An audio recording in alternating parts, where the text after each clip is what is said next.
នាងតែងតែលោតទៅក្នុងទឹកនោះប្រងតែឡើងមកវិញនៅតែមុខកំប៉ោងដដែលនាងមិនអស់សង្ឃឹមទេនាងធ្វើដំណើរទៅមុខជានិច្ចដោយទឹកចិត្តមោះមុតទឹកអនាគតយើងនឹងរកឯងឃើញនៅថ្ងៃណាមួយជាមិនខានអ្វីដែលវាប្រុងកើតវានឹងកើតអ្វីដែលប្រុងនឹងមកដល់វានឹងមកដល់សំដីនេះលាន់លឺរងំនៅក្នុងត្រចៀកកំប៉ោងកំពុងតែស្លងស្មារតី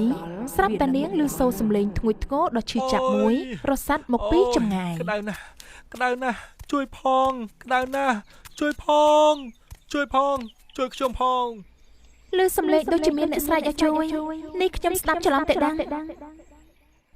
ក្តៅណាស់អ្នកណាក៏បានដែរជួយខ្ញុំផង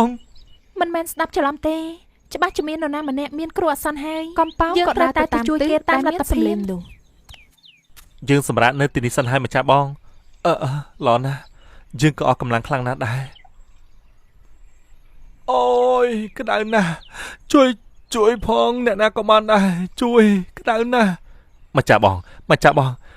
ទ្រាំតិចទៅចាំខ្ញុំទៅរកអ្នកមកជួយណាជួយផងមានអ្នកណានៅទីនេះទេជួយផងជួយខ្ញុំផងនាងក៏បានឃើញមនុស្សម្នាក់ហើយដូចមួយនរណាជួយផងមានអ្នកណានៅទីនេះទេជួយផងជួយខ្ញុំផងជួយផងមានអ្នកណានៅទីនេះទេជួយផងជួយខ្ញុំផងឡើងបន្តិចក្រោយមកអ្នកជំងឺក៏សន្លប់បាត់ស្មារតីបាត់ទៅក្តៅណាស់ភ្នែកខ្ញុំជួយផងមានរឿងអ្វីកើតឡើងនឹងហើយប្អូនប្រុសម្នាក់នេះមានជំងឺអ្វីដែរបុរសម្នាក់នោះងើបមុខឡើងហើយថយក្រោយដោយស្វ័យប្រវត្តិគេមិនហ៊ាននិយាយតបនឹងព្រះនាងកំប៉ោងឡើយតែព្រះនាងកំប៉ោងក៏បានតទៀតថាប្អូនប្រុសកុំខ្លាចខ្ញុំអីឆ្លើយមកតើគេកើតអ្វីដែរគាត់ត្រូវពោះអ្នកក្រៀចព្រោះពឹសដាក់ពេលដែលគាត់វែក